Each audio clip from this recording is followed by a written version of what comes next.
Laura Dolan wrote in 2007 in her article for Bipolar Disorder magazine about the time that she was very, very manic, and I quote, "Within weeks, I lost touch with reality. At 1 a.m., I opened all the windows in my living room and blasted the music of Phantom of the Opera out into the neighborhood, all because I thought that I'd discovered the real reason President Lincoln had freed the slaves. In my delusional state, I'd already written my acceptance speech for the Nobel Peace Prize." End quote. Most people know what depression is, however, not a lot of people understand what makes it different from bipolar disorder. The experience Dolan had is known as a manic episode, and that is the key difference between bipolar disorder and depression. The past few weeks I've spent some time researching bipolar disorder in the form of textbooks, journal articles, websites, even talking to some professionals. However, most of my experience on this matter comes from that of a more personal angle. When I was 19, I was diagnosed with bipolar disorder type 1, rapid cycling, and moods and mixed state. I moved home from Colorado, back to Boise, locked myself in my apartment for a year, and dropped out of school. I stand before you today as a 23-year-old senior at Boise State who will be walking across the stage in the spring with a degree in biology and plans to go on to grad school to obtain my PhD in neuroscience. I want you to better understand what bipolar disorder is and how it affects people with it. I think that the media portrays bipolar disorder and all mental illnesses very poorly, and it's not really a good, it doesn't give society a good understanding of what it actually is and looks like and feels like. Today we're going to talk about what it is, what bipolar disorder actually is. We're going to talk about the treatments that are out there, and we're going to talk about the stigma that is associated with mental health and some statistics to reinforce that. David Jones, a poet, once said, and I quote, "It is both a blessing and a curse to feel everything so deeply." End quote. That statement is very, very, very true for bipolar disorder.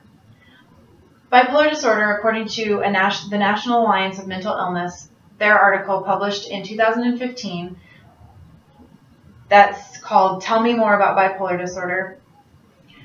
Bipolar disorder is a mood disorder that ranges between highs and lows of mood, much higher and much lower than what the norm mood swings actually are. Since most of you guys know what depression is, I'm going to focus mostly on the mania since it's the key characteristic that makes the two disorders different from one another. 2.3% of the U.S. population annually is diagnosed with bipolar disorder. And of that 2.3%, 83% is characterized as severe, which means that the people with bipolar disorder have had hallucinations or delusions. To be diagnosed with bipolar disorder, a medical professional must diagnose you based on one or more episodes of mania. Mania is classified as rapid speech, a lack of need for sleep, high energy levels, engaging in high-risk behaviors, ideas of grandiose, and a lot of times irritability. I'd like to show you guys a clip from a movie, from a 2012 movie, Silver Linings Playbook, in which Bradley Cooper plays a man who just got diagnosed with bipolar, and this will really bring home what an idea of grandiose actually looks like. Can you talk about something that you did before or after? Yeah, about a week before the incident, I called the cops, and I told them that my wife and the history guy were plotting against me by embezzling money from the local high school, which wasn't true. It was a delusion.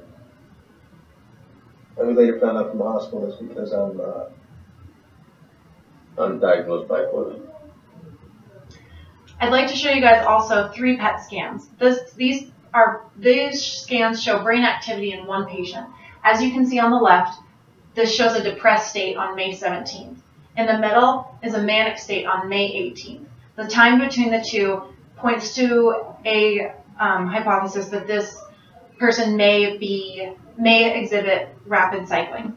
On the very right is May 27th, 9 days after the manic state, and you can see that the patient is back to a depressed state.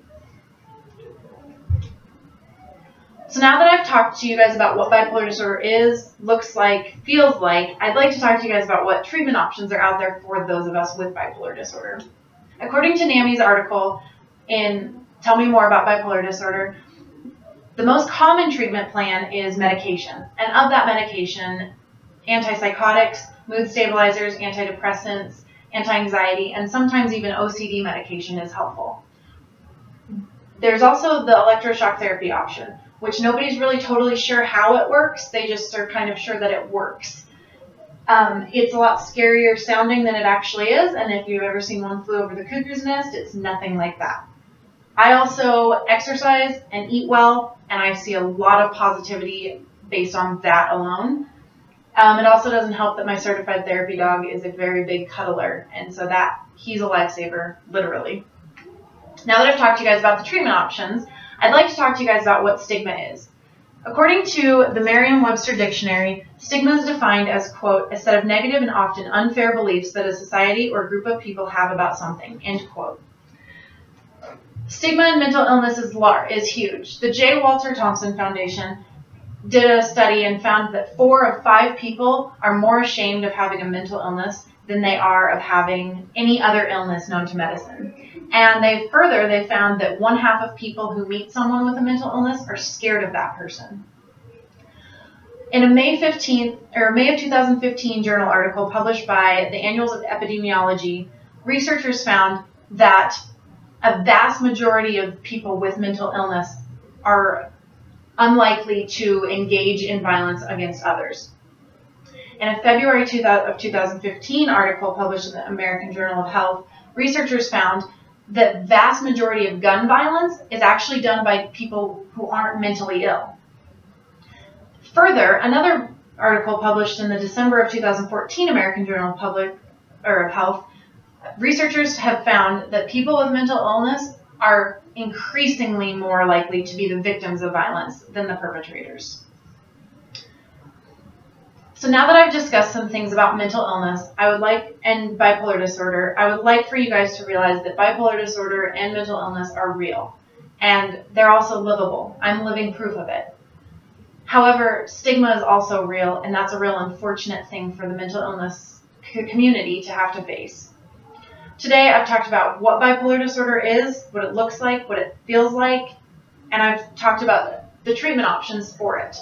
And I've also talked about what stigma is, and I've given you guys some real-life statistics of how it is exhibited. Thank you.